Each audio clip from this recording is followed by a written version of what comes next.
কত বড় চেয়ার দিয়েছে, আমি তো বসে চলে যাচ্ছি। বেশি ঝামেলা করলে মানুষ বলবে যে হিরো আলম। আপনার বগুড়াতে তো নাম করা মানুষ না, হিরো আলম।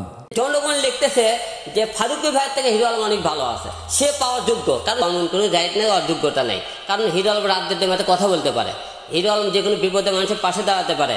হিরো আলম চারবার জাতীয় সংসদ নির্বাচন করছে, মানুষের পাশে দাঁড়ায়, যে কোনো অন্যায় অত্যাচার হলে প্রতিবাদ করে, সেই দিকে সব গীতের যোগ্যতা আছে। হিরো আলম দুইটা যোগ্যতা নেই, হিরো আলম লেখাপড়া নেই, হিরো আলম দেখতে সুন্দর না, এটা অযোগ্যতা হিরো আলমের। অনেকে বলে যে অযোগ্য লোককে স্থান দিয়েছে, এই জন্য আমি প্রধান অবস্থায় হতে চাই না। আর কিসের হিরো ওর নিজেও জানে না, ওর যে চেহারা ছিল তেমনি বলতে নেই। বলেন তো যে চেহারা, ও কি হিরো হওয়ার মতো চেহারা? তো ভিলেন আলম নাম দেওয়া দরকার, অন্তত ভিলেন হলে ওর একটু মানায়। কথা বলেন না কেন? আজকে নাকি 4-5 দিন তার কাছে সংবাদ আসতেছে যে আপনি উপদেষ্টা হন। আমার বিশ্বাস হয় না, তারপরেও যখন বলছে হতেও পারে। এদেশে ফারুকের মতো মানুষ যদি উপদেষ্টা হয়, ওই হিরো আলম আমার মনে হয় সহকারী হতে পারে। ফারুকের মতো এরকম একজন মানুষ যে সমকামিতা প্রমোট করে, তারে এই দেশে আপনি উপদেষ্টা বানিয়ে দিলেন। ছাত্র জনতা যেভাবে ফুসে উঠেছে, এরাই আপনাদেরকে বসিয়েছে, এরা নামাতেও জানে। সুতরাং আমরা আহ্বান জানাচ্ছি, আল্লাহর নিষিদ্ধ কাজ যারা জারি করে সমাজে পরিবারে, তাদেরকে মুসলমানের মাথার উপর থেকে নামিয়ে দেওয়া হোক। কি আমার নিজের কথা না, এটা এদেশের সবার কথা।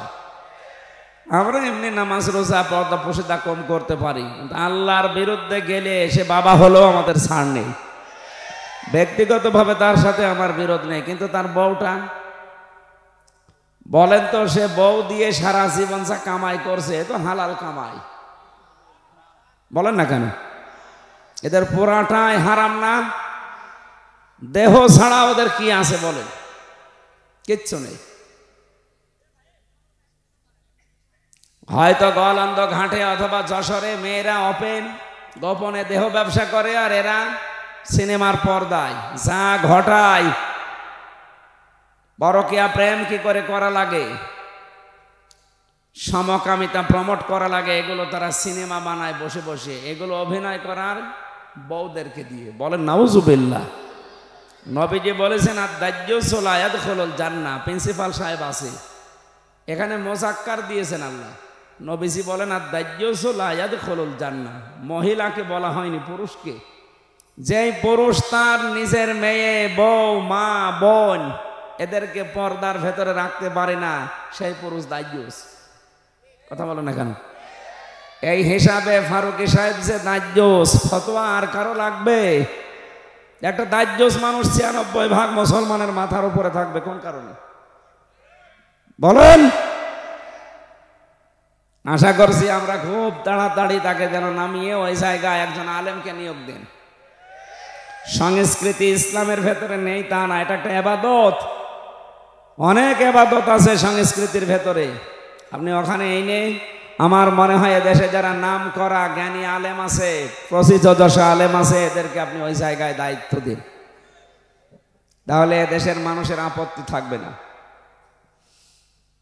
সবাইকে নিয়ে আল্লাহর দরবারে আমরা শুকরিয়া জানাচ্ছি, যিনি আমাদেরকে এখনো কথা বলার শক্তি দিয়ে রেখেছেন।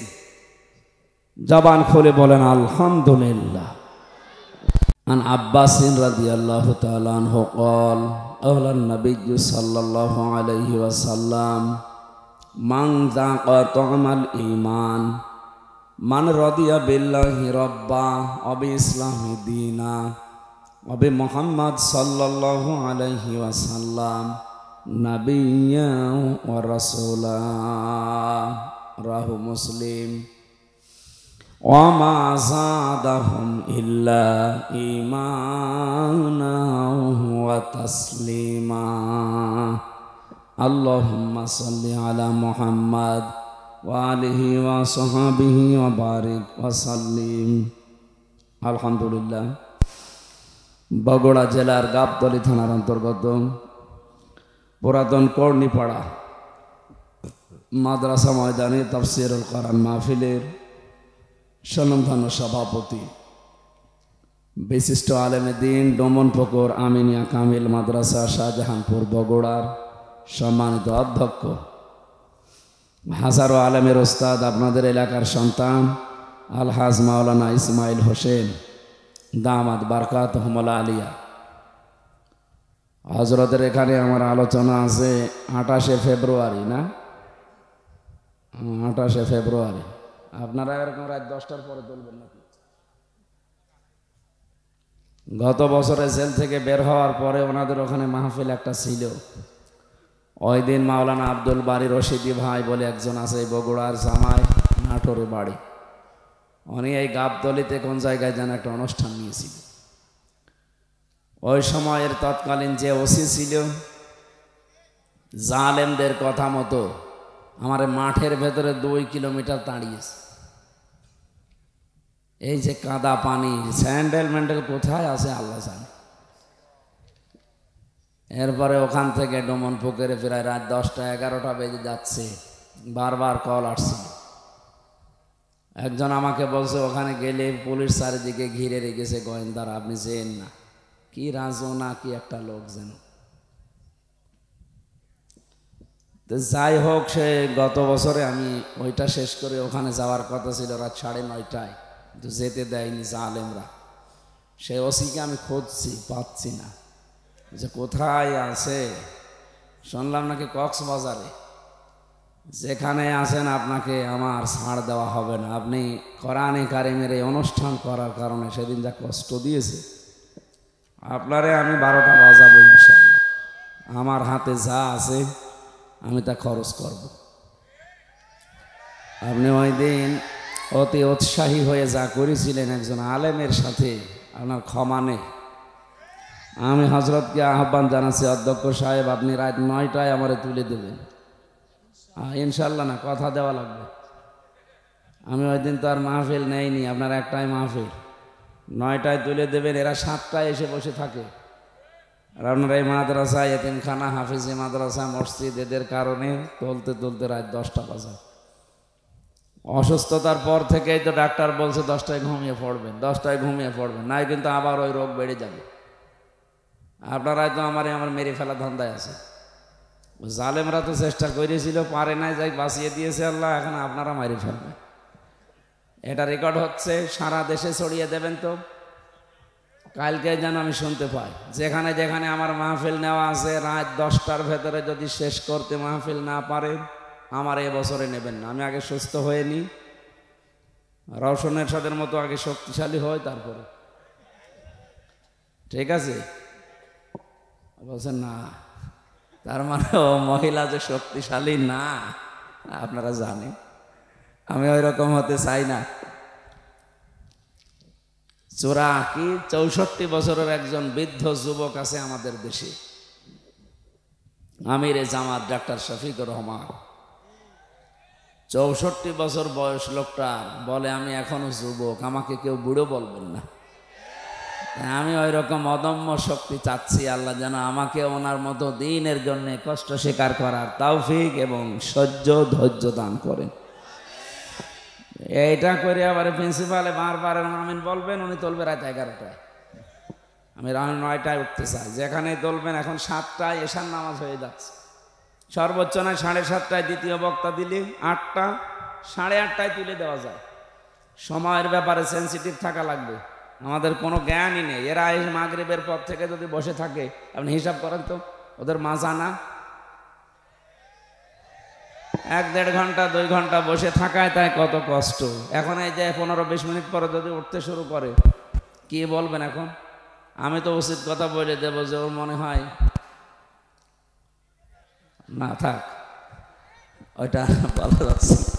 এখানে কত মেয়ের বাবা বসে আছে আপনি জানেন। আজকে শুধু মাহফিল শুনতে আসেনি, এরা এসেছে মেয়ের জামাই খুঁজতে। এখন যদি আপনি এই মাহফিলের মোনাজাতের আগে উঠে চলে যান, বলবেন না এর সাথে বিয়ে দিয়ে আমার জীবন নষ্ট করবো না। এই জন্য আপনার কষ্ট হলেও ঘন্টাখানেক থাকবেন ইনশাল্লাহ। এই মাহফিলের প্রধান অতিথি আপনাদের সাবেক উপজেলা চেয়ারম্যান, নাকি 1 নাম্বার 1 প্রথম শ্রেণীর ঠিকাদার ও সভাপতি স্যার মানবাধিকার ফাউন্ডেশন গাবতলী বগুড়া, আমাদের বড় ভাই জনাব মোস্তাফিজুর রহমান মিলু ভাই, সহসভাপতির নাম যাদেরকে দিয়েছেন প্রত্যেকটাই হয় অধ্যক্ষ নয় উপাধ্যক্ষ, সহকারী অধ্যাপক। এই আলেমদের মর্যাদা সম্মান কামনা করছে আল্লাহ যেন দান করেন।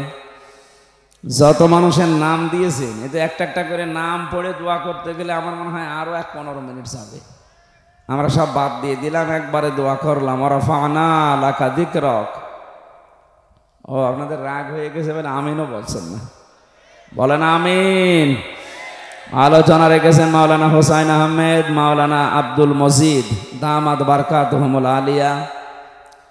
বগুড়ায় আসার পরে দোয়া করছি এ জেলার কৃতি সন্তান, বিশেষ করে গাবতলীর সাবেক রাষ্ট্রপতি শহীদ জিয়াউর রহমান, আল্লাহ রাব্বুল আলামিন তার কবরটাকে জান্নাতুল ফেরদাউস বানিয়ে দেন। এ জেলার আর এক কৃতি সন্তান, তার সন্তান লন্ডনে আছে, এখনো আসতে পারে নাই, আসবে। আল্লাহ সহি সালামতে আমাদের মাঝে আবার যেন ফিরিয়ে দেন। সামনে বসা মুসলমান ভাইরা, পর্দার আড়ালের সম্মানিতা মা এবং বোনেরা, প্রাণ প্রিয় বগুড়াবাসী, এটা কানে লাগছে আবার সমস্যা হয়ে যাবে, এটা হয় ঘুরিয়ে দেন না বন্ধ করে দেন, এদিক ঘুরিয়ে দেন, এই ডানের দিকে একটু ঘুরিয়ে দেন, ঠিক আছে। দরুদ আর সালাম পড়ছি আমাদের নবী মুহাম্মদ রাসূলুল্লাহ সাল্লাল্লাহু আলাইহি ওয়াসাল্লামের প্রতি। কিয়ামতের ময়দান যখন আল্লাহ কায়েম করবেন, প্রত্যেকটি মানুষ, একজন প্রতিটি মানুষ, এমনকি যত নবী রাসূল সবাই বলবে ইয়া নাফসি ইয়া নাফসি, হে রব আমাকে বাঁচান। কে বলবে? আমি আমার চিন্তায় আছি, আমাকে বাঁচান। যেদিকে তাকাবে মানুষ সেই দিকে শুধু এই আওয়াজ শুনতে পারবে যে আমাকে বাঁচান, আমাকে বাঁচান। হঠাৎ করে বিশাল ওই কিয়ামতের ময়দানের এক পাশ থেকে আওয়াজ আসবে, রব্বি হাবলি উম্মতি। তিনি বলবেন না যে আমাকে বাঁচান, তিনি বলবেন আমার উম্মতকে বাঁচান। কোন উম্মত? যে উম্মত বিনা ভোটে নির্বাচন করে 15 বছর থাকে না, এটা তো উম্মতি না। কেন বললাম বলেন তো? ওরা যে উম্মত না, শুধু বিনা ভোটে নির্বাচন করে ওনারা 15 বছর আছে এই জন্য উম্মত না, তা না। সূরা হজ 78 নম্বর আয়াতের মাঝে আছে, যারা আলেম আছে একটু দেখেন তো। আল্লাহ পাক বলেন হুয়া তাবাকুম ওয়া মা জাআলা আলাইকুম ফিদ্দীনি মিন হারাজ। ইয়াতের প্রথম শব্দ হুয়া তাবাকুম, এ জিতেবা মানে নির্বাচিত করা। কি করা বলেন না কেন? বগুড়াবাসী নির্বাচিত করা হয় যে পদ্ধতিতে, ওই পদ্ধতির বাংলা নাম নির্বাচন। কি এটা ক্লাস চলছে, ওনারা ক্লাস নেয় ওনাদের ছাত্র ছাত্রীদের মাঝে, আর আমার ছাত্র ছাত্রী এই আমার 12 বাপের 13 ছেলে বোঝা বসে আছে, এক একটা এক এক রকম। নির্বাচিত করা হয় যে পদ্ধতির মাধ্যমে। এখানে যদি পাগলকেও জিজ্ঞাসা করেন সেও বলবে সেই পদ্ধতির নাম নির্বাচন।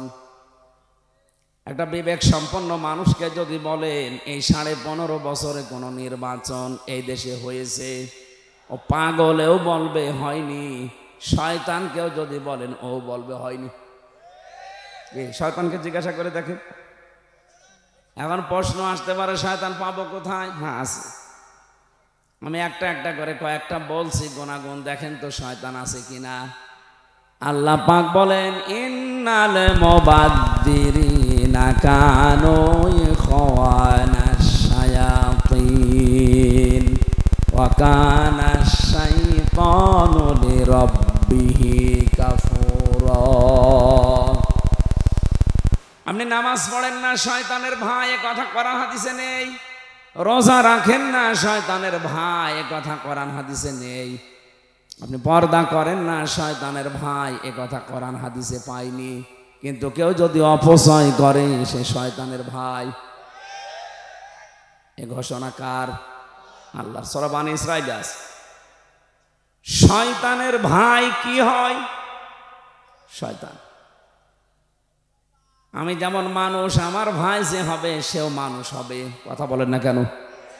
শয়তান যে হবে, শয়তানের ভাই হলেও সে শয়তানি হবে। দেখেন তো কত বড় ঘোষণা আল্লাহর। যারা অপচয় করে এরা সাধারণ মানুষ না, এরা শয়তানের ভাই। তাহলে যারা অপচয় করে আপনি দেখতে পান না তাদেরকে। শয়তান যদি জীবনে না দেখে থাকেন, অপচয়কারী দেখলেই বুঝবেন যে শয়তান এইটাই। 2 নম্বরে, এই পৃথিবীতে শয়তান সবসময় যৌনতা ছড়াতে ভালোবাসে। ওর কাছে লজ্জা স্থান খুব মায়া মহব্বতের জিনিস। এই জন্য নবীজি শিখিয়েছেন, যখনই টয়লেটে কাজ সারার জন্য উলঙ্গ হবে, সঙ্গে সঙ্গে তোমাকে বলা লাগবে আল্লাহুম্মা ইন্নী আউযু বিকা মিনাল খুবুসি ওয়াল খাবাইস। যত রকমের দুষ্ট জিন আর পরি আছে, সবার থেকে আল্লাহ তোমার আশ্রয় চাই। বিশ্বনবী জানিয়েছেন, দোয়া পড়ে যদি কেউ বাম পা দিয়ে বসে, শয়তানের চোখের ওপরে পর্দা পড়ে যায়। অথচ এখানে কত মুরব্বী মানুষ বসে আছে, জীবনেও এ দোয়া পড়েনি। কথা বলছে না কেন? বের হওয়ার সময় আপনি যখন বলেন গফরানাক, হে আল্লাহ আমি ক্ষমা চাচ্ছি, কারণ এই যে 8-10 মিনিট 15 মিনিট আমি টয়লেটে বসেছিলাম, আমি তোমার কাছে ক্ষমা চাইতে পারিনি, দয়া করে মেহেরবানি করে তুমি আমারে ক্ষমা করে দাও। আলহামদুলিল্লাহিল্লাযী আযহাবা আন্নিল আযা ওয়া আফানি। তোমার প্রশংসা আদায় করছি, কারণ আমার পেটের ভেতর থেকে গন্ধ এবং কষ্টদায়ক জিনিস তুমি বের করে আমাকে শান্তি, স্বস্তি, নিরাপত্তা দিলে। বিজ্ঞান এখন প্রমাণ করছে, টয়লেট যদি আপনার বন্ধ হয়ে যায়, বিশেষ করে প্রস্রাব, এটা যদি স্বাভাবিক অবস্থায় আবার ফিরিয়ে আনতে চান, এদেশের চিকিৎসা ব্যবস্থায় কমপক্ষে 12,000 টাকা খরচ হবে। শুধু পেশাব বন্ধ হয়ে গেলে যদি একবার আপনাকে পেশাব করিয়ে স্বাভাবিক করা লাগে, কারণ এটা যতক্ষণ জমা থাকবে আপনার কিডনি নষ্ট হয়ে যাবে। কথা বুঝতেছেন? এটা একবার বের করতে যদি 12,000 টাকা লাগে, এখানে কত মানুষ আমরা আছি কমপক্ষে 24 ঘন্টার ভেতরে 4-5 বার করে পেশাবখানায় যায়। এই কথা বলছে না কেন? কিছুই যদি আপনার না করে আল্লাহ, 5 বারে পেশাব করতে 5 বার 60,000 টাকা আপনার পেছনে খরচ। এই যে সূর্যটা দেখতে পান, 30,000 কোটি ফরেনহাইট বিদ্যুৎ খরচ হচ্ছে 1 সেকেন্ড জ্বালাতে। 24টা ঘন্টা আল্লাহ আমার 12টা ঘন্টা অন্তত আমাদের মাথার উপরে রেখে দিয়েছে। এক সেকেন্ডে যদি 30,000 কোটি ফরেনহাইট বিদ্যুৎ খরচ হয়, কোনদিন জিবরাইল এসে বিলের কাগজ নিয়ে বলে না যে ভাই এই টাকাটা দেন, বলেছে? আমাদের যে মেজাজ, আমার মনে হয় কোনো বাড়িতে যদি জিবরাইল যে বলতো এই যে বিলের কাগজ, যে কাপড় শুকিয়েছেন, এই কাপড় শুকানোর বিল, আমার মনে হয় জিবরাইল আরশ পর্যন্ত যাওয়ার আগেই মার্ডার হয়ে যাবে। অথচ আজ পর্যন্ত কোনোদিন আমার কাছে বিলের কাগজ আল্লাহ জিবরাইলকে দিয়ে ধরিয়ে দেয়নি। কথা বলেন ঠিক কিনা? বগুড়াবাসী ক্লাস চলছে, কিন্তু খুব খেয়াল করে আপনার রোল নাম্বার যেন 1, 2, 3 ভেতরে থাকে। আপনি এমন ছাত্র হবেন না যে 82 রোল আপনার। এক ছাত্র এসে প্রিন্সিপালের কাছে বলছে, স্যার হয় ছুটি দেন, নাই আমি গেলাম। স্যার চিন্তা করছে, ও যে পজিশনে আছে, ও ছুটি দিলেও যাবে, না দিলেও দৌড় দেবে। রোল নাম্বার কত? 82। 82 রোল। ছেলে মেয়ে কয়টা ক্লাসে? 82টা। 82টা ছেলে মেয়ে, ওর রোল নাম্বার 82। ও খুব ভালো ছাত্র। বলেন বলেন, ওর জীবনের কোনো উদ্দেশ্য আছে? শুধু আসে আর পালিয়ে চলে যায়। আপনি ওই রকম ভাবে না, 1, 2, 3 মতো রোল নাম্বার যারা, তারা যেভাবে অ্যাক্টিভ ভাবে কান খাড়া করে বিষয়গুলো শোনে, ওগুলো শুনি হজম করার চেষ্টা চালান। এবার শয়তান আমরা অনেকেই মনে করি দেখতে পাই না যে মানুষগুলো যৌনতা ছড়াতে ভালোবাসে, আপনি বিশ্বাস করে নিতে পারেন ওইটাই শয়তান। ফিল্মে যারা কাজ করছে বলেন তো, এ মানুষগুলো যৌনতা ছড়ানো ছাড়া কি আছে তাদের এই সিনেমাতে? আগেকার সিনেমাগুলো মানুষ দেখতো আর শিক্ষা নিত আর কান্নাকাটি করতো, যে কোনো একটা বিষয় তারা তুলে ধরতো। আর এখন সিনেমা শুরুই হয় যৌনতা দিয়ে, শেষ হয় দর্শন দিয়ে। যারা এই জগতের সাথে আছেন, আমার তো মনে হয় মাঝে মাঝে যে তারা তাদের মেয়ে ছেলে নাতি এদের কাছে কি হিসাবে বিবেচিত হয়। আপনি মানুষ, হ্যাঁ?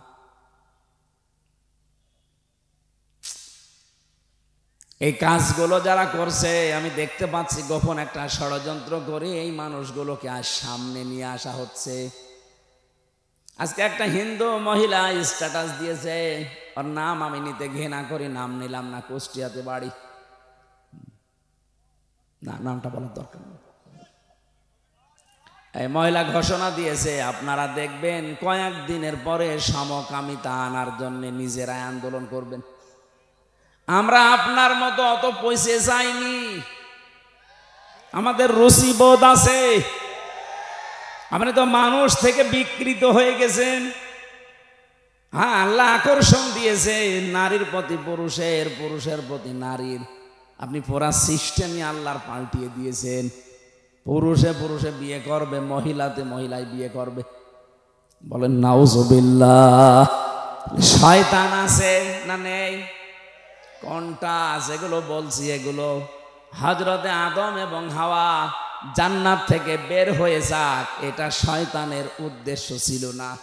ওর উদ্দেশ্য ছিল কি করে আদম আর হাওয়ার লজ্জা স্থান দেখা যায়।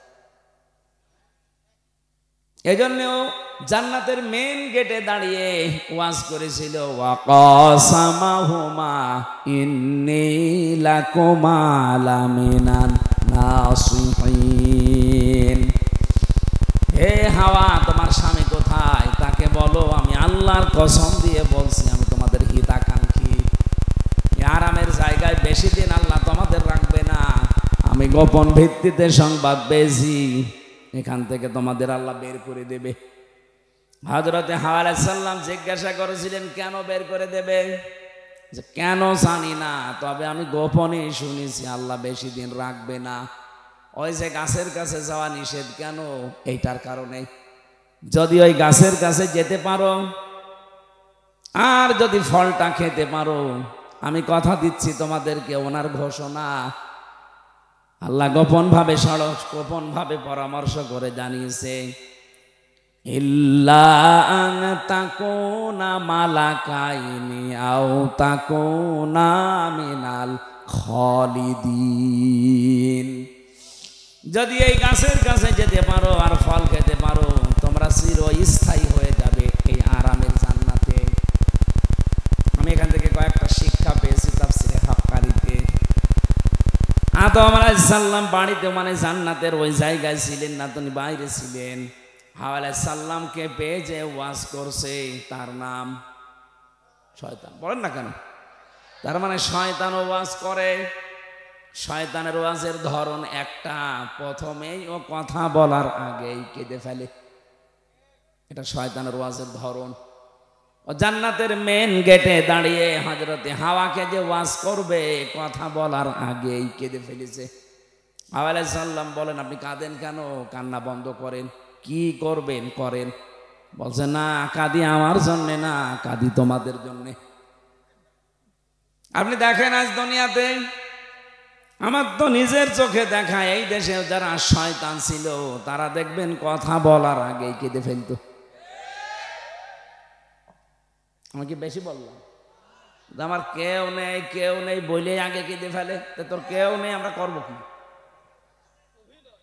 আমরা কি তোমার বাপকে এনে দিতে পারবো? তোমার ভাইকে এনে দিতে পারবো?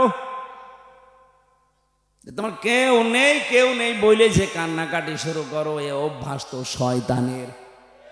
তুমি কি শয়তান নাকি? তার মানে শয়তানের সার তার ভেতরে আছে। এই জন্য কথা বলার আগে যারা কেঁদে ফেলে বুঝবেন এটা তার অভিনয়। আমার এই জীবনে দেখা ওনার একটা শুধু অভিনয় ছিল না।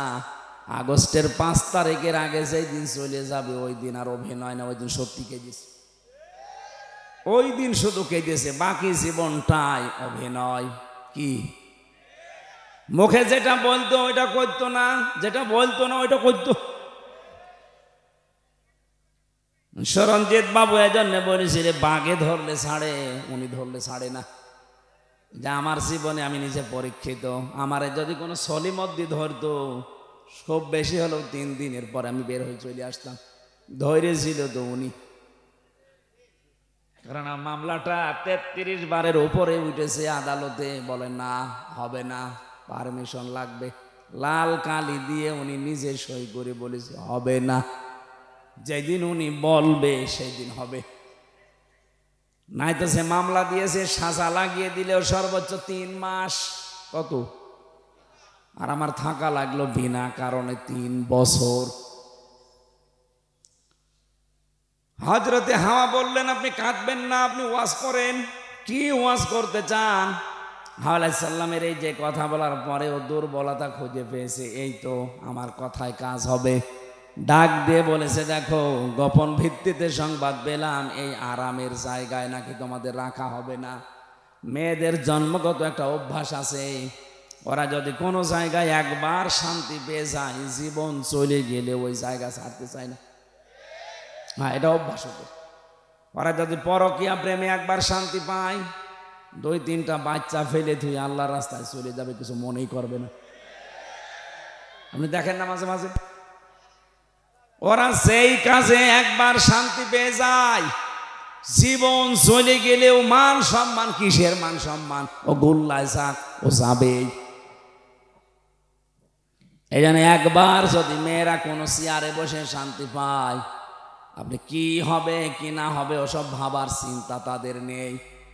শয়তানের প্রথম টার্গেট ছিল পুরুষ না মহিলা। কেন? যত তাফসির আমি নিজে পড়েছি, মুফাসসিরিন ইকরাম লিখেছেন শয়তানের চাইতেও চক্রান্তের আকারে মহিলারা এগিয়ে, এরা ভয়ঙ্কর চক্রান্তকারী। এটা আমি বানালাম না, সূরা ইউসুফের ভেতরে আছে 28 নম্বর আয়াত, ইন্না কাইদাকুন্না আযীম। আমি আলেমদেরকে বলছি এখানে আল্লাহ এক বচন দেয়নি, ইন্না কায়দা কুন্না বহু বচন।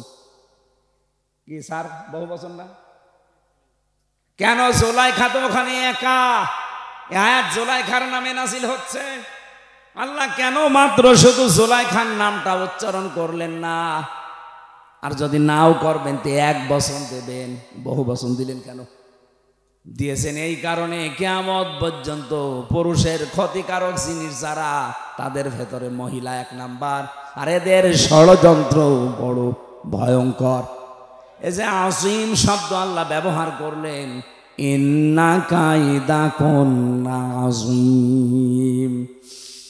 আল্লাহ বলেন এদের চক্রান্ত শুধু একটা না, যুগে যুগে বহু জুলাইখার উত্তরাধিকারী উত্তরসূরি আসবে দুনিয়ায়। ইউসুফের মতো চরিত্রবান মানুষদেরকে তারা আজেনা আর অপবাদ পর্যন্ত দেবে। দেয়নি? সংসদে দাঁড়িয়ে পর্যন্ত মাওলানা মামুনুল হকের বিরুদ্ধে, যিনি পালিয়েছে, উনি এই কথা বলেছিল। এই জেনার তহমত দেয়নি, এই কথা বলছেন কেন? এই লোকটার সাথে আমি 3 বছর ঘরে ছিলাম, ফাঁসির ওই কন্ডেম ছেলে।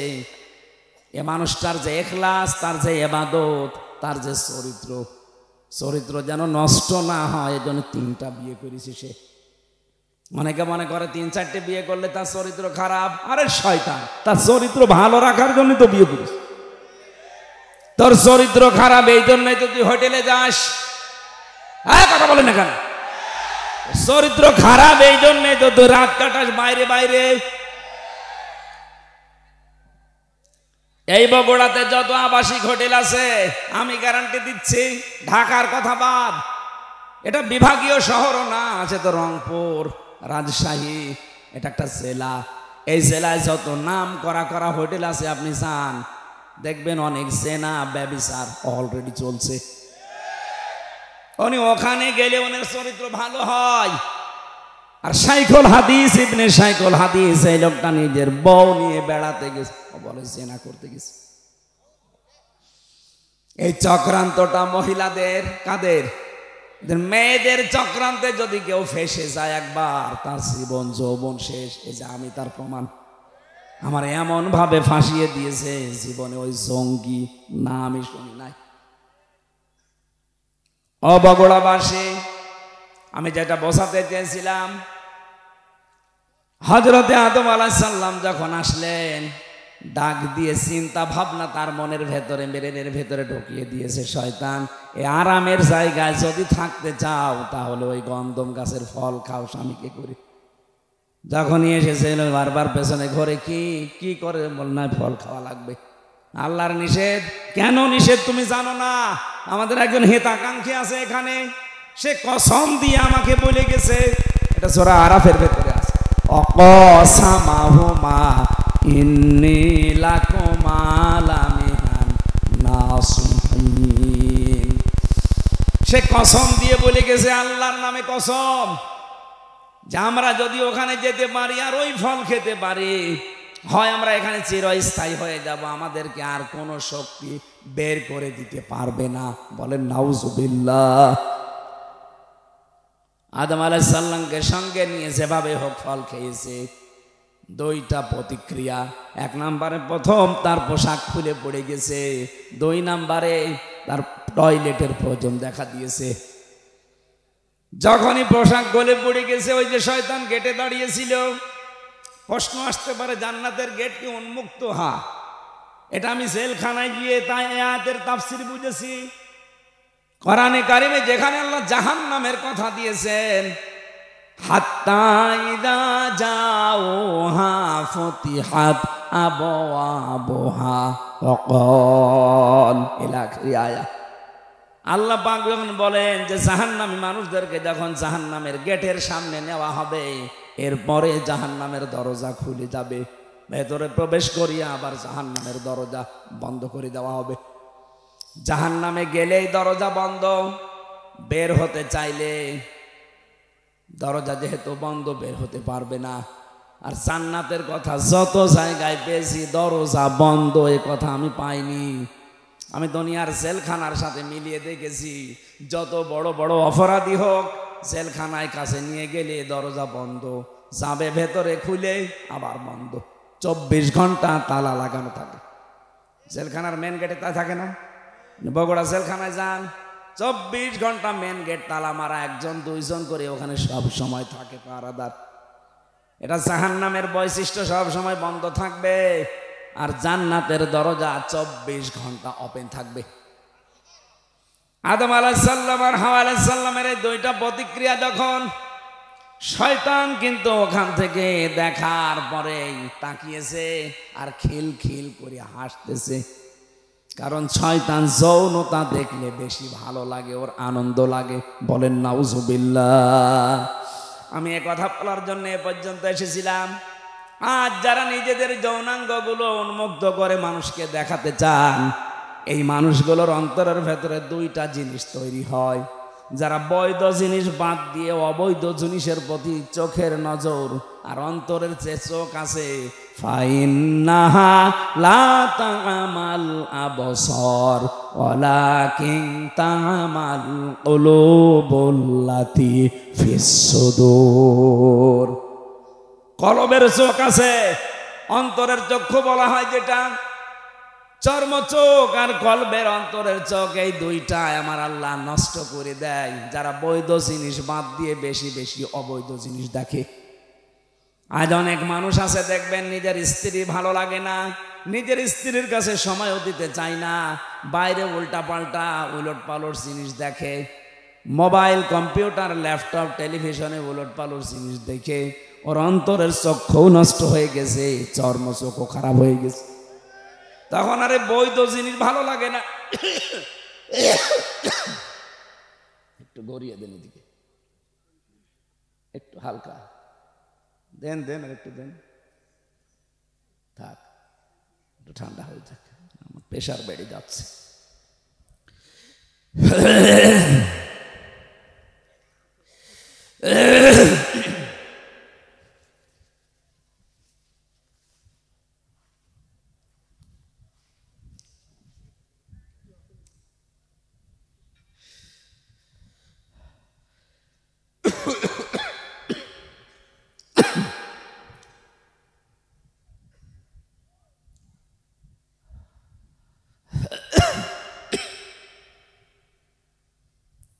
এটা খুলে নেন তো,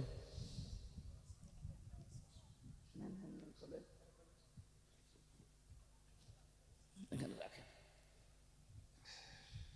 পাতলা জামা গায়ে দেওয়ার দরকার ছিল, ভেতরে ঘাই নেই একেবারে। না তা খালি গলা বসে যাবে।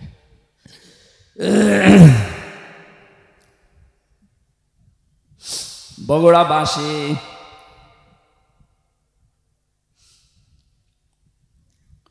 সূরা নূরের 30 নম্বর আয়াত আমার মনে হয় আল্লাহ দুইটা ঔষধ দিয়ে নাজিল করেছেন। যাদের নিজের স্ত্রী ভালো লাগে না, যাদের নিজের স্বামী ভালো লাগে না, পরপুরুষের প্রতি, পর নারীর প্রতি আকর্ষণ বেশি, নাকি বগুড়া এগুলো নেই?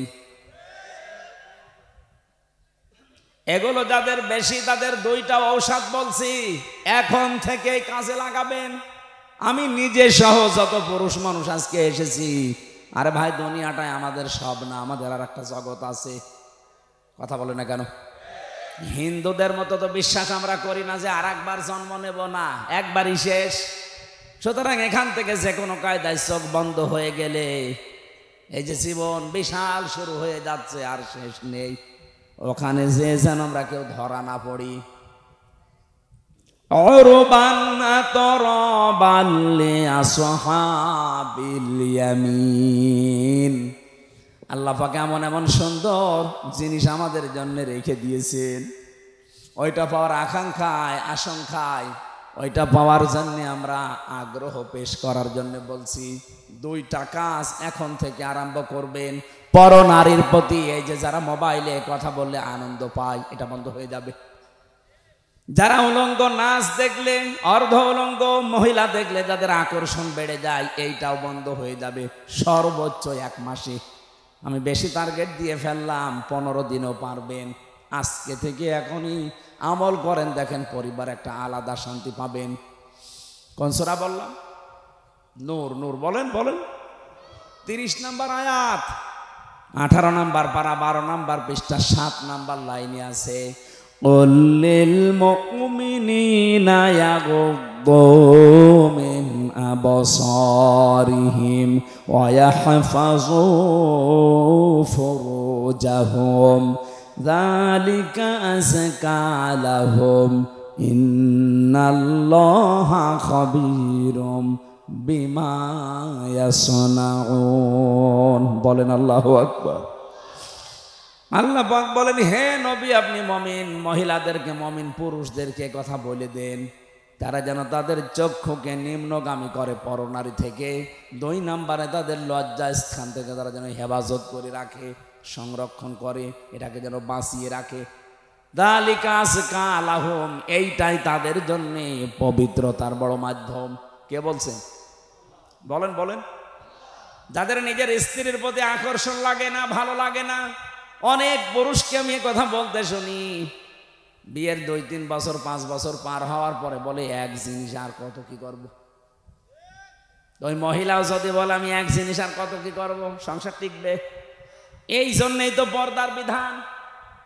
আজকে থেকে বড় নারী, এ মোবাইলে হোক আর সামনাসামনি হোক, 14 জন মহিলা বাদ দিয়ে যাদের সাথে দেখা হবে, সঙ্গে সঙ্গে আল্লাহর দিকে তাকিয়ে চক্ষু নিম্নগামী করা লাগবে। কি পারা যাবে না? 2 নম্বরে লজ্জা স্থান, যেটা যেখানে সেখানে দেওয়া যাবে না। সিদ্ধান্ত নিয়ে যদি আজকে চলতে পারেন, আলাদা নূর একটা অন্তরে আল্লাহ দিয়ে দেবে। তখন নিজের স্ত্রীর প্রতি ভালোবাসা, চাহিদা দেখবেন বেড়ে যাচ্ছে দিনের পরে দিন। সর্বোচ্চ 15 দিন করেন, পরকীয়া প্রেম আপনার বন্ধ হতে বাধ্য। আপনার চাইতে সুযোগ আমার জীবনে অনেক বেশি। কি আপনি তো বগুড়ার বাইরে, গাবতলীর বাইরে জীবনে যাননি? আর আমার সারা বাংলাদেশের 630টা থানায় আমি গেছি, বিদেশের বহুগুলো দেশ আমি ধরলাম, কত কিছু আমার আয়ত্তে আছে। আমি যদি শুধু হাতের ইশারা দেই 5টা চলে আসবে, তারপরে আমার শরীর চলে না। এই আয়াতটা যেই দিন আমি বুঝেছি, বৈধ জিনিসের প্রতি যত বেশি ঝোঁক দিতে চান, তত বেশি হারাম জিনিসের প্রতি আপনি চোখ ফিরিয়ে রাখবেন। মন চাবে না তা না, মন চাবে। আপনি একটু চেষ্টা করে দেখেন, আল্লাহ আপনাকে দিয়ে করাবে। আজকে থেকে সিদ্ধান্ত নেবেন, নিজের বউ বাদ দিয়ে আর 14 জন মহিলা বাদ দিয়ে, কয়জন যাদেরকে বিয়ে করা জায়েজ নেই, ওদেরকে দেখা জায়েজ আছে, কিন্তু মুখমণ্ডল, হাতের কবজি আর পায়ের পাতা বাদ দিয়ে পুরা শরীর তাদেরও ঢেকে রাখা লাগবে। কোনো যুবতী মেয়েকে নিয়ে বাবা এক ঘরে থাকতে পারবে না। কথা বলছে না কেন? হযরতে আবু বকরের মেয়ে হযরতে আয়েশা সিদ্দিকা, নবীজির স্ত্রী, দুইজন মা বাবার মেয়ে বসে বসে কথা বলছিল। নবীজি আসলেন কোথা থেকে, দেখলেন দুই বাবার মেয়ে কথা বলছে। দুইজন যখন আলাদা হয়ে গেল, ডাক দিয়ে বললেন, আয়েশা, তোমরা যখন দুইজনে পারিবারিক জিনিস নিয়ে কথা বলছিলে, হঠাৎ দেখলাম শয়তান তোমাদের দুইজনের মাঝখানে কুমন্ত্রণা দেওয়ার জন্য বসে আছে। আপনি চিন্তা করতে পারেন, জান্নাতের একজন সাহাবী হযরতে আবু বকর, তার মেয়ে নবীজির স্ত্রী, আল্লাহ যার চরিত্রের গ্যারান্টি দিয়ে কোরআনে কারিমে সূরা নূরের ভেতরে আয়াত নাজিল করেছেন, তাও একটা দুইটা না। এইরকম মানের একজন মহিলা তার বাবার কাছে বসে আছে। বাবা আমাদের মতো বাবা না, জান্নাতি বাবা। জান্নাতের প্রতিটি দরজা আবু বকরকে ডাকবে। এইরকম মানুষ, তার সাথে মেয়ে বসে গল্প করলে যদি শয়তান আসে মাঝখানে ধোঁকা দেওয়ার জন্যে, আমরা শালি দোলা ভাই এক জায়গায় সাংসারিক কথা বলি, কোনো শয়তান নেই। অবশ্য ঠিক, ও তো নিজেই শয়তান, শয়তান আর আশা লাগবে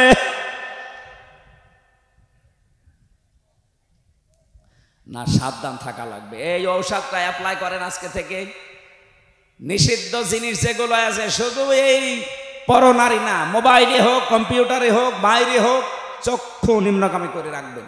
দেখবেন আলাদা একটা জিনিস আল্লাহ মাস্ট বি দেবেই।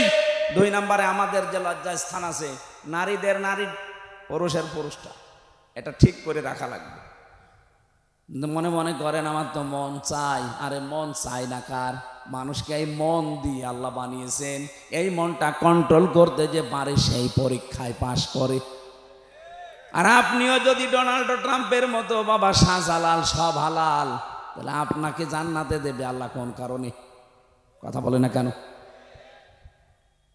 একজন খ্রিস্টান গোমেজ, মিস্টার গোমেজের জীবনী পড়ছিলাম, উনি আফসোস করে লিখেছে, মুসলমানেরা তোমাদের কোরআন কি দুনিয়ায় একটা? মুসলমানেরা জবাব দিচ্ছে, কি বলেন আপনি? তাম দুনিয়ায় 257টা রাষ্ট্র আছে, যেখানেই মুসলমান আছে সেখানে কোরআন আছে। কথা বলে না কেন? সবার কোরআন এক।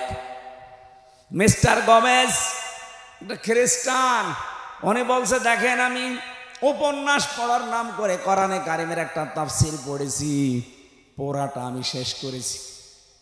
আমি এমনিতে ডক্টরেট করা মানুষ, অনার্স মাস্টার্স করে, পিএইচডি করে, এমফিল করে, পিএইচডি করে একজন ডক্টর মানুষ আমি। এটা আমি উপন্যাস মনে করে পুরা কোরআনের তাফসীর ইংরেজিতে পড়েছি। পড়ার পরে আমার মনে হয় বিশ্বে যে মুসলমান আমি দেখি, এর সাথে এ কোরআনের কোনো মিল নেই। আপনি মুসলমান দাবি করে আপনিও সুদের সাথে জড়িত, ও হিন্দু খ্রিস্টান বৌদ্ধ ও কোরআন মানে না, সেও সুদের সাথে জড়িত। পার্থক্যটা কই?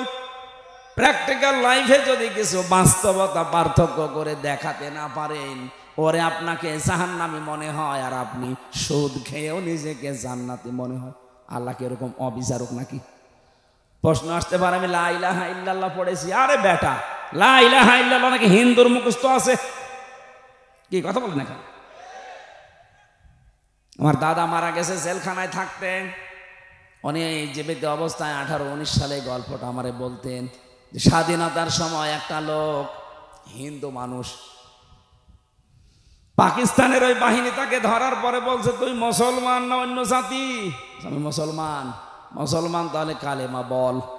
বলছে লা ইলাহা ইল্লা আনতা সুবহানাকা ইন্নী কুনতু মিনাজ জালিমিন। দিয়েছে দুই চড়। ওই বেটা এ কি কালেমা না মুসিবতের দোয়া? বলছে ভাই কালেমা না মুসিবতের দোয়া জানি না, তবে আমিও মুসিবতে আছি। আমি কি কম মুসিবতে আছি? আমি এ ধর্মের লোক না, বাঁচার জন্য আমি কালেমা মনে করে পড়লাম। আমি অনেককে বলতে শুনি বিপদে পড়লে তারা এটা পড়ে, আমি মনে করছি এটা মনে হয় বিপদের দোয়া। কালেমা না দোয়া আমি জানি না, আমি বেঁচে গেলেই হবে। যারা এই ধারণা করে আছেন যে কালেমা যখন পড়েছি জান্নাত একদিন যাবই না, আমি প্রিন্সিপাল সাহেবকে বলছি, হযরতে আবু হুরায়রা কিন্তু এই হাদিসটা শোনার পরেই বলছিলেন লা ইল্লাল্লাহ ফাদাখালাল জান্নাহ, যে ব্যক্তি লা ইলাহা ইল্লাল্লাহ পড়ে সে জান্নাতে চলে যায়।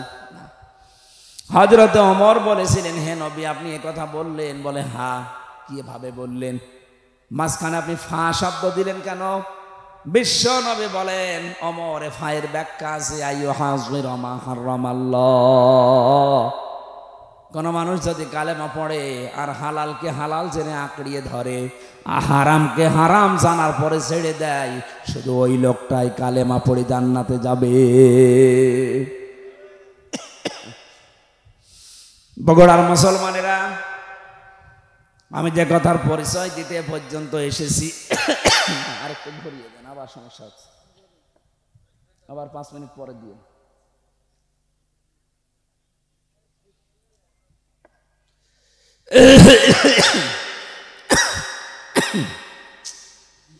না এভাবে হবে না।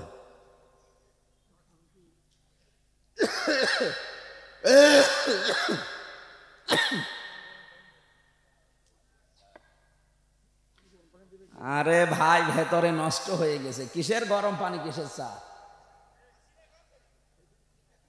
এত করে বলে যে মাহফিল বন্ধ করেন বন্ধ করেন, ডাক্তাররা পর্যন্ত হাত পা চেপে ধরছে, না কি করি বলেন তো?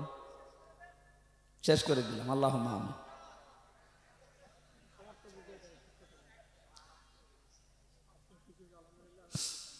সম্মানিত ভাইরা, আমি শয়তানের পরিচয় দিতে পর্যন্ত এসেছিলাম। শয়তান সব সময় যৌনতা ছড়াতে ভালোবাসে। তাহলে যৌনতা যারা ছড়ায় বেশি, অপচয় যারা করে বেশি, এই মানুষগুলো পোকার আনতে শয়তান। কথা বলেন না কেন? আল্লাহ এদের থেকে যেন আমাদের হেফাজত করে, বলেন আমিন। বিশ্বনবী মুহাম্মদুর রাসূলুল্লাহ একটা মাত্র আওয়াজ তিনি দেবেন ওই উম্মতের জন্যে, যে উম্মত হওয়ার জন্য তারা চেষ্টা চালিয়েছে। নবীজি বলেন আমার উম্মত তো ওইটা, আমি দুনিয়া থেকে বিদায় নেওয়ার পরে আমার রেখে আসা ইসলাম যারা পঙ্খানুভাবে পালন করেছে, বেদাত প্রবেশ করায় নাই।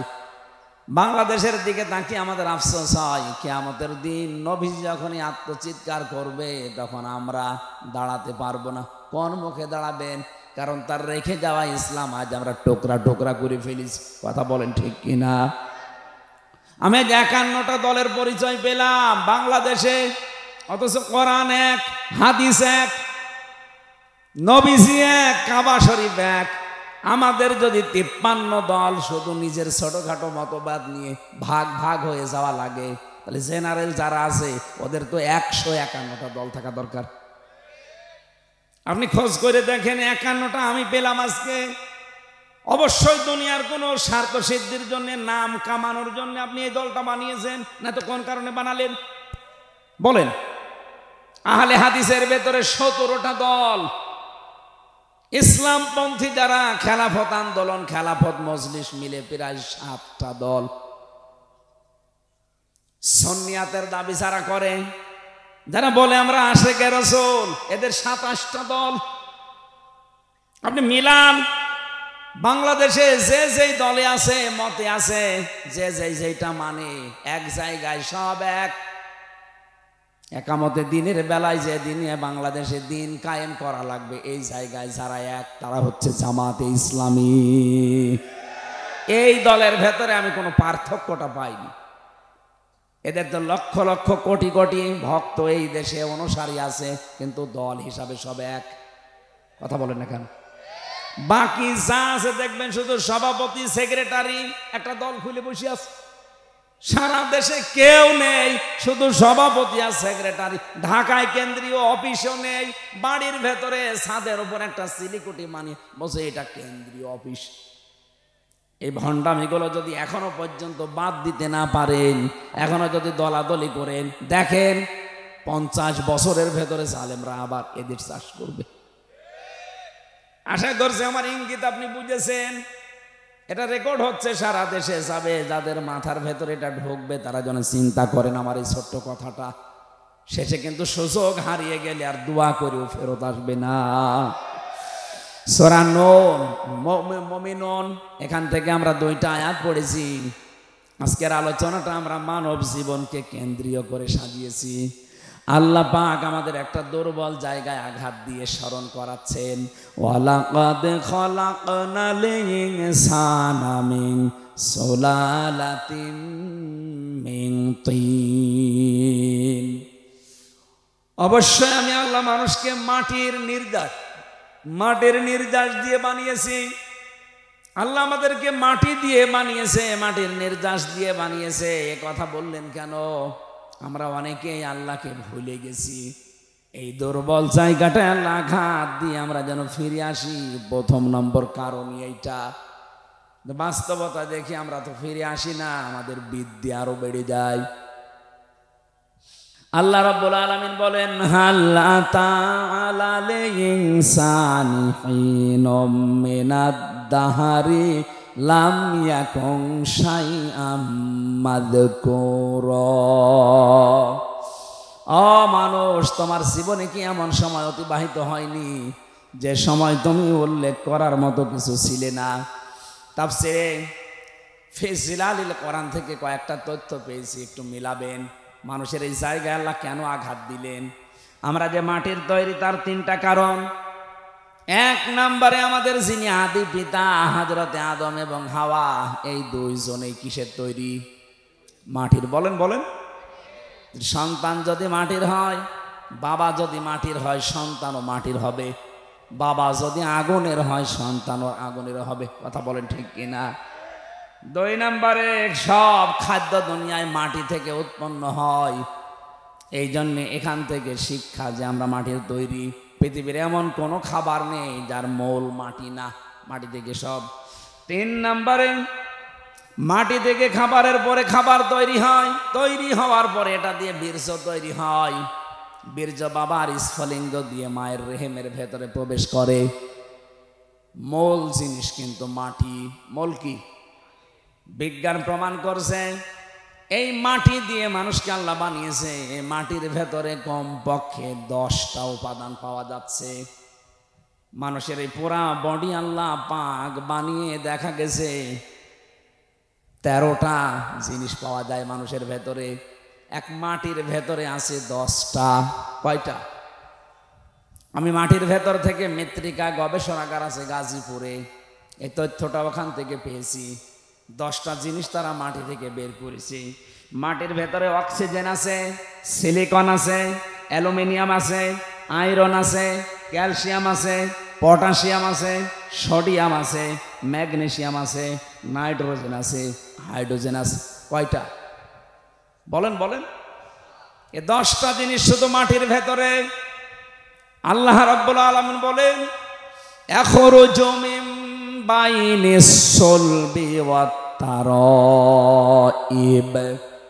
বাবার স্ফলিঙ্গ দিয়ে যেটা বের হয়ে মায়ের রেহেমে জমা হয়েছে, এখানে সলবন 1 বচন, তারাইব বহু বচন। সলবন আল্লাহ 1 বচন দিলেন কেন? তারাইব বহু বচন দিলেন কেন? সলবন বলা হয় বাবার লজ্জাস্থানকে, তারাইব বলা হয় মায়ের লজ্জাস্থানকে। মায়ের বেলায় আল্লাহ বহু বচন, বাবার বেলায় 1 বচন। কেন? সন্তান তৈরি করতে গিয়ে শুধু মা লাগে, বাবা লাগে না। কথা বলে না কেন? বিজ্ঞান প্রমাণ করেছে তার এবার সলবন নিয়ে, এটা আপনি ডক্টর জাকির নায়েকের লেখা 12 খণ্ড লেকচার আছে, ওর ভেতরে পাবেন এই আয়াতের তাফসিরে। এত সুন্দর করে তিনি সাজিয়েছেন, আমি বহু তাফসিরের আগে পড়েছি কিন্তু এই তথ্যটা পাইনি। তিনি ওখানে লিখেছেন, তিনি যেহেতু একটা ডাক্তার না, উনি যেহেতু ডাক্তার, গবেষণা করে লিখেছে বাবা এই পৃথিবীতে সন্তানের জন্য যে পরিমাণ কষ্ট সহ্য করে জন্ম দিতে গিয়ে, মা কমপক্ষে বাবার চাইতে 3 গুণ কষ্ট বেশি সহ্য করে। আমরা জানি 1-এর পরে হয় 2, 2-এর পরে যা হবে সব 1 বছর, 2 বছর না বহু বছর, বলেন। এই জন্য আল্লাহ তারা বহু বছর দিয়েছেন। বাবার বেলায় 1 বছর দিলেন এই কারণে, বাবা তো শুধু বিছানায় থাকা শেষ, বাকি মা পেটে বহন করার জন্য 10 মাস 10 দিন কষ্ট সহ্য করেছে। শুধু এতটুকুই না, কমপক্ষে ডেলিভারির যে কষ্টটা, বিজ্ঞান এখন জানিয়েছে এই পুরুষ মানুষ আমরা যারা দুনিয়ায় যত শক্তিশালী পুরুষ হোক 45 ইউনিট কষ্ট সহ্য করতে পারে।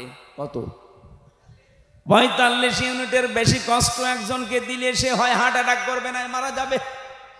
কিন্তু একটা মা দুনিয়ার সন্তানের মুখ দেখাতে গিয়ে বিজ্ঞান এখন দেখতে পায় কষ্টটা মাপার জন্য একটা যন্ত্র আছে। মায়ের কষ্ট কমপক্ষে হয় 57 ইউনিট। 45 ডিগ্রি দিলে যেখানে আমরা মারা যাব, সেখানে মা আমার মুখ দেখতে 57 ইউনিট কষ্ট সহ্য করে কয়েক বালতি রক্ত শরীর থেকে ঝরিয়ে মা আমার কাঁটা ছটফট মুরগির মতো করে, তারপরও আমরা মুখ দেখতে চাই। নবীজি জানিয়েছেন এত কষ্ট দুঃখের পরে বাচ্চাটা যখনই মায়ের সামনে তুলে ধরা হয়, বাচ্চার মুখ একবার দেখার সঙ্গে সঙ্গে পেছনে যত কষ্ট ছিল সব আল্লাহ ভুলিয়ে দেয়। এই কষ্ট যদি মায়ের মনে রাখার মতো হতো, জীবনে কোনো মানুষ একটা সন্তান নেওয়ার পরে আর কোনোদিন স্বামীর সাথে মেলামেশা করতো না। ও বলতো না, দুনিয়ায় যে কষ্ট পেয়েছি আমি কোনোদিন আর তোমার কাছে যাব না। ওই সন্তানের মুখটা দেখার সঙ্গে সঙ্গে পেছনের যত কষ্ট ছিল আল্লাহ সব ভুলিয়ে দিয়েছে। এতটুকু শেষ করেননি, 2 বছর পর্যন্ত আপনাকে দুধ খাওয়িয়েছে। কয় বছর? আরো জোরে বলেন। বিজ্ঞান প্রমাণ করছে দুধ খাওয়ানো এটা মায়ের কমপক্ষে দিনে রাতে মিলে 24 ঘন্টায় একটা সন্তান মায়ের স্তন পান করে থাকে 8 বার। কয়বার? 7-8 বার পান করাই লাগে 24 ঘন্টায়। আপনি হিসাব করে দেখেন, তারও বেশি হয়। উপরেরটা নিচেরটা বাদ দিয়ে মাঝেরটা বিজ্ঞান প্রমাণ করেছে 8 বারও যদি হয়, একবারে যদি 1 পোয়া করে দুধ চুষতে থাকে, 8 বারে কমপক্ষে 2 কেজি দুধ খায়। কত? 2 কেজি করে দুধ আমি আপনি সবাই খেয়েছি মায়ের স্তন থেকে। 1 দিন 2 দিন না, 2 বছর। কত? বলেন। আপনি একটা হিসাব করে দেখেন, 2 বছরে প্রতিদিন যদি হয় 2 কেজি করে, আমি ক্যালকুলেটর দিয়ে দেখেছি 36 মণ দুধ আমরা খেয়েছি। কত? আমার বাবা আমার মায়ের আমরা 2 জন, আমি আর আমার একটা বোন আছে। এখানে কত মানুষ আছে? 8টা 10টা ভাই বোন। কথা বলেন না কেন? আমার গ্রামে একজন আছে 12টা মেয়ে আর 4টা ছেলে। কত হয়? একটাই শুধু স্ত্রী, 2 জনই মারা গেছে। এখন আমি একটা হিসাব নিয়েছিলাম, আমি আয়াত পড়ার পরে দেখি আমি নাই 36 মণ আর আমার বোন রোনা নাই 36 মণ। আপনার তো ছেলে মেয়ে 16টা, বলেন তো কয় মণ? বলছে বাবা ওসব হিসাব জানি না, হিসাব করি নাও। হিসাব একটা টানলাম, দেখি আপনি বলেন তো কত মণ হয়? 772 মণ হয়েছে। অথচ মায়ের ওজন মাত্র 60 কেজি। 60 কেজি জায়গা থেকে আমার আল্লাহ এতগুলো দুধ দুনিয়ায় সন্তানদের জন্য বের করে দিলেন। আমার মনে হয় এখনো যদি ছেলে মেয়ে হইতো তো দুধ আল্লাহ দিত। এটা একটা কুদরতের মেশিন। কথা বলেন ঠিক কিনা? এই যে 3টা কষ্ট বাবার চাইতে মায়ের বেশি হইল, পেটে রাখা,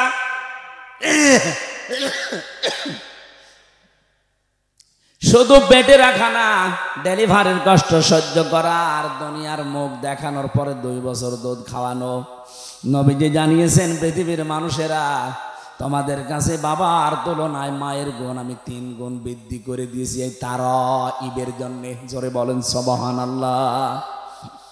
মানুষ যখন এই বীর্যটা মায়ের রেহেমের ভেতরে যেতে থাকে, বিজ্ঞান এখন দেখতে পাচ্ছে কমপক্ষে 1 ফোঁটা বীর্য দিয়ে 40,000 আদম বানানো যায়। কত হাজার বলেন বলেন? এই 40,000ই একবারে মায়ের পেট থেকে আসতে পারতো, কিন্তু মায়ের পেটে জায়গা নেই। বাবার এই স্ফলিঙ্গ দিয়ে যখন বের হয়ে যায়, এখান থেকে মায়ের ওই জরায়ু পর্যন্ত যে নাপাক পানির থলিটা আছে, রেহেম বলা হয়, এখানে যেতে যেতে দেওয়ালের সাথে ধাক্কা লাগে, কেউ পড়ে যায়, কেউ মরে যায়। আমার তো জীবনের প্রতিযোগিতা শুরু হয়েছে সেই জন্ম থেকে, অথচ আজ আমরা প্রতিযোগিতায় হেরে যাই। কত স্ট্রাগল করে, কত কষ্ট স্বীকার করে প্রতিযোগিতা করে ওই জায়গায় গেছি আমি। তারপরে হামজা আমি দুনিয়ায় আসলাম। আমার কত ভাই বোন ছিল, তারা পড়ে মরে গেছে। কথা বলে না কেন? তাহলে আমাকে সিদ্ধান্ত নেওয়া লাগবে আমার মঞ্জিলে মকসুদ পর্যন্ত, আসল যেটা আমার জায়গা, এখানে নাই দুনিয়া আসার জন্য মায়ের রেহেম, আর আমার জান্নাতে যাওয়ার জন্য আমার জীবনের শেষ দিন এ পর্যন্ত আমাকে লড়াই করে যেতেই হবে। ওয়াবুদ রাব্বাকা হাত্তা ইয়াতিয়াকাল ইয়াকিন। হামজা, ইবাদত বন্দেগী করো ওই পর্যন্ত, যতদিন পর্যন্ত তোমার মরণ না আসে। তার মানে আমার মরণ আসা পর্যন্ত আমার এই সব সময় স্ট্রাগল করে দেওয়া লাগবে, কষ্ট স্বীকার করা লাগবে, প্রতিযোগিতা করা লাগবে। লাকাদ খালাকনাল ইনসানা ফি কাবাদ। আমি মানুষকে বানিয়েছি এই কষ্টের পরে কষ্ট সহ্য করে। এ মানুষ যখন কষ্ট সহ্য করবে, 40 দিন পরে পরে আমার আল্লাহ এটা পাল্টাতে থাকবেন। আল্লাহ রাব্বুল আলামিন বলেন, সুম্মা খালাকনান নুতফাতা আলাকাতান ফাখালাকনাল আলাকাতা মুদগাতান ফাখালাকনাল মুদগাতা ইযামা ফাকাসাউনাল ইযামা লাহমা সুম্মা আনশা'নাহু খালকান আখার ফাতাবারাকাল্লাহু আহসানুল খালিকিন। বলেন আল্লাহু আকবার।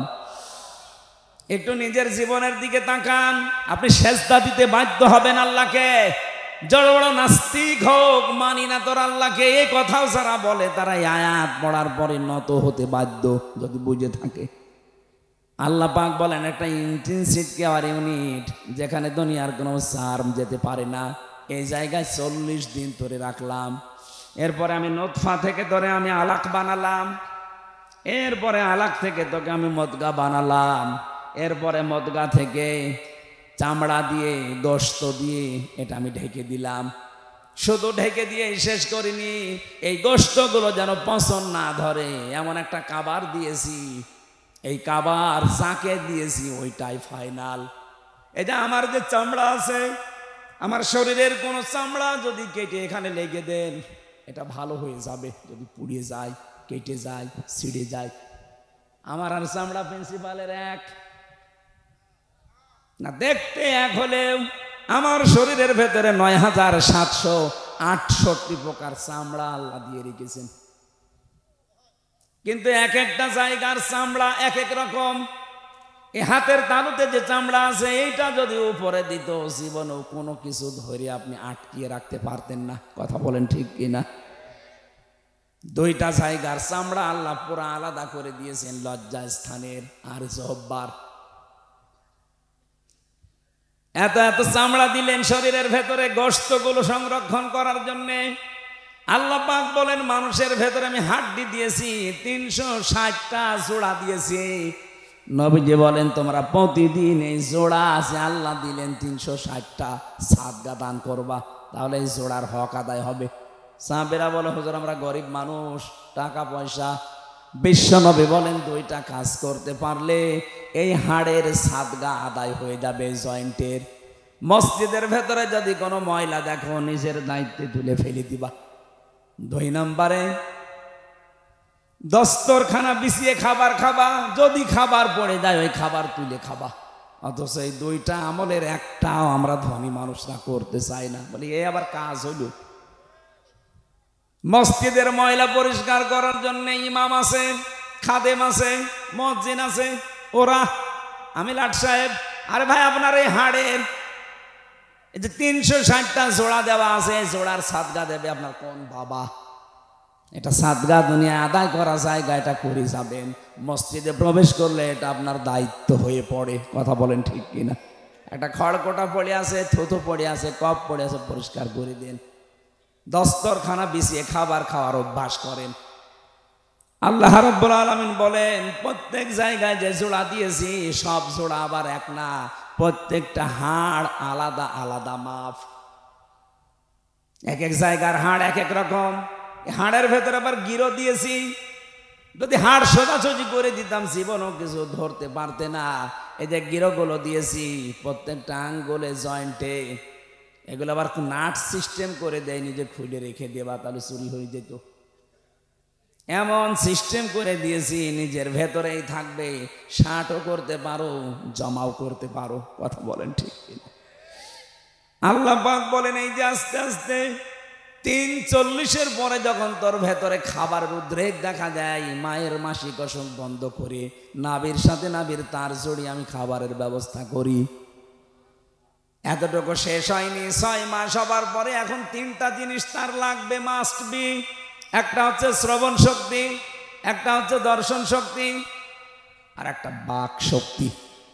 এই 3টা জিনিস আমি আল্লাহ নিজের পক্ষ থেকে দান করি। দানের ভেতরে আছে 10টা। কয়টা? আল্লাহর পক্ষ থেকে আল্লাহ দিয়েছেন 3টা, কোন তাফসিরে পেয়েছি 5টা। সেখানে আছে শ্রবণ শক্তি, দর্শন শক্তি, বাক শক্তি, আকেল শক্তি আর ঘ্রাণ শক্তি। 8, 5, 13টা জিনিস যখন এক হয়ে যায়, 6 মাস পরে মায়ের পেটের ভেতরে আমার আল্লাহ এবার আকৃতিটা দিয়ে দেয়। পুরা বডি বানিয়েছে ফেরেশতারা, আর আকার এই আকৃতি এইটুকু বানিয়েছে আল্লাহ নিজের কুদরতি হাতে। এটা বানানোর পরে আল্লাহ বলেন আমার সিদ্ধান্ত মতো এটা ছেলে হবে না মেয়ে হবে।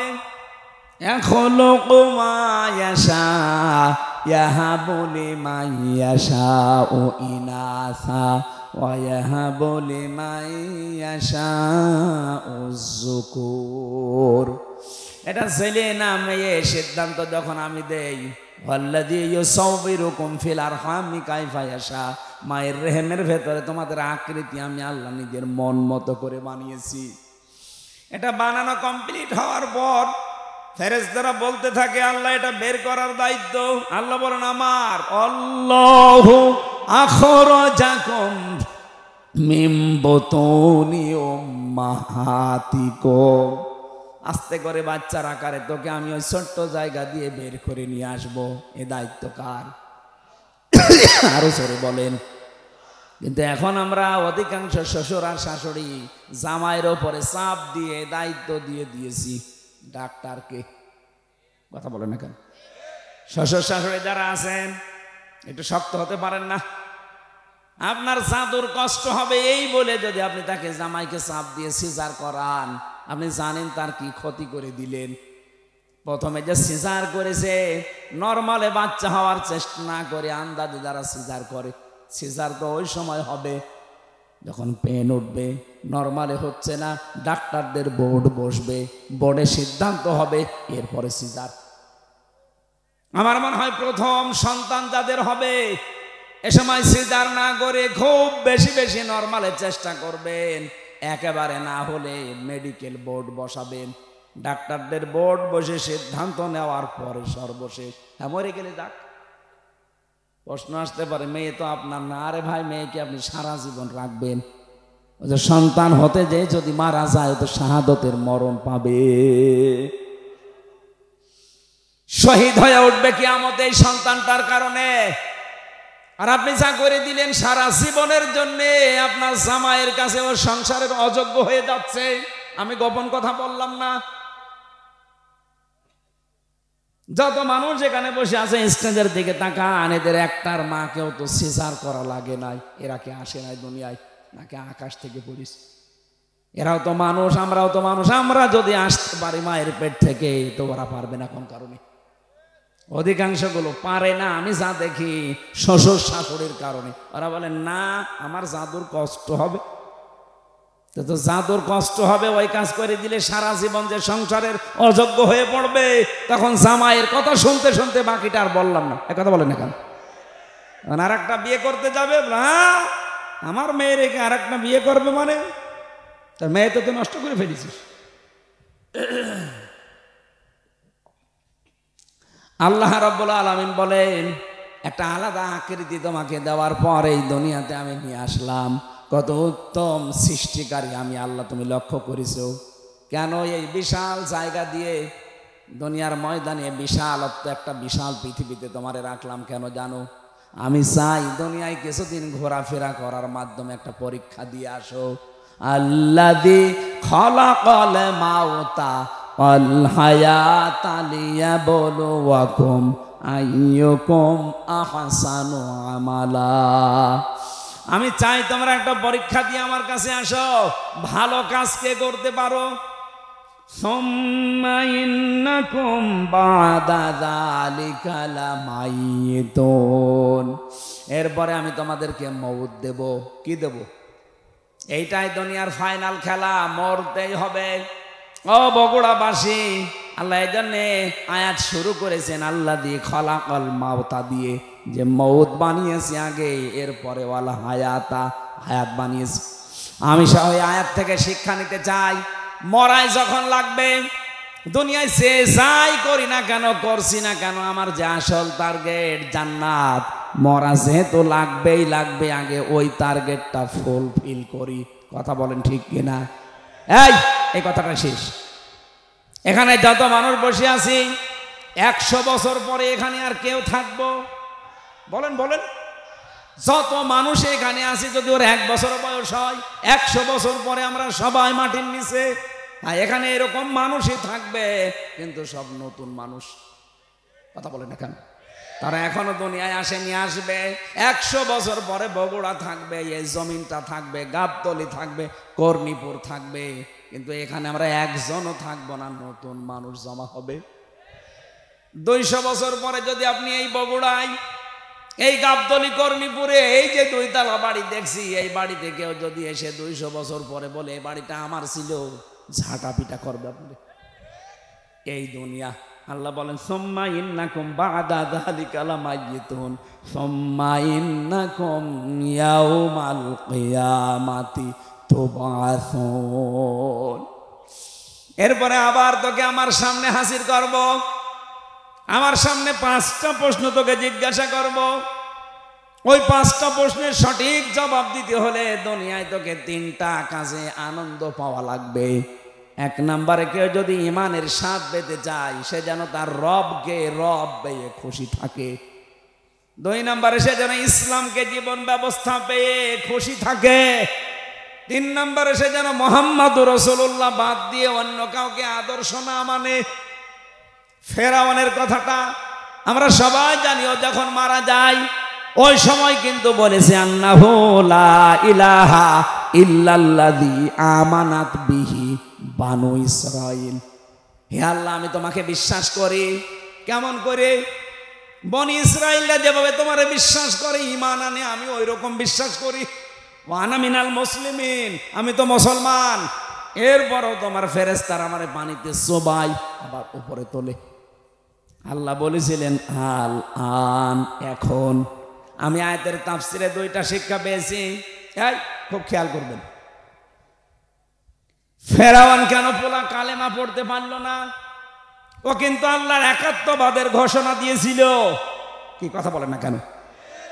ও বলে নাই লা ইলাহা ইল্লা আনতা, এ পর্যন্ত বলেছিল যে আমি ঈমান আনলাম। আমানাত বিহি বানু ইসরাইল, বনি ইসরাইলরা যার উপরে ঈমান এনেছে, বিশ্বাস করেছে তার উপরে।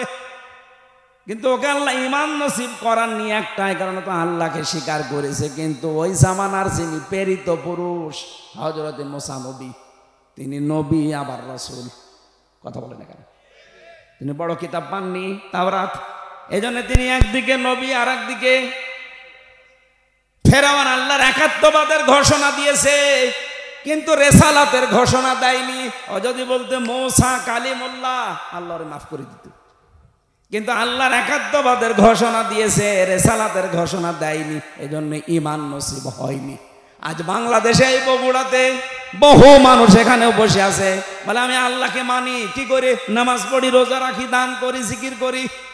এই বলেন তো, নামাজ পড়া, জিকির করা, দান করা, হজ করা, রোজা রাখা, এই হুকুমগুলো কার? আরো জোরে বলেন, বলেন। আপনি তো ফেরাউনের মতো আল্লাহকে মেনে নিলেন, কিন্তু এই জামানার প্রেরিত পুরুষ যিনি মুহাম্মদ রাসূলুল্লাহ, কথা বলেন না কেন? উনি এই জামানার জন্য প্রেরিত পুরুষ না, শুধু এই জামানা না, কিয়ামত পর্যন্ত। অথচ বহু মানুষ আমরা দেখি আল্লাহর হুকুম মানে, আল্লাহর স্বীকৃতি দেয়, কিন্তু জামানায় যিনি প্রেরিত পুরুষ তার কথা মানতে চায় না। তিনি যে 10 বছর রাষ্ট্রপতি ছিলেন সেটা বললেই বলে রাজনীতি। আমার মনে হয় যারা ফেরাউনের মতো আচরণ করছেন, আল্লাহর হুকুম মানেন কিন্তু প্রেরিত পুরুষ রাসূলুল্লাহ তার রেসালাত আপনি মানেন না, বিশ্বাসও করেন না, আপনার মরণ হবে ফেরাউনের মতো। আমার মনে হয় যার বোঝা সে বুঝেছে, এরপরেও যদি কেউ না বোঝার ভান করে থাকেন, আমার আর কিছু করার নেই। আল্লাহ আমাদেরকে বোঝার তৌফিক দিন।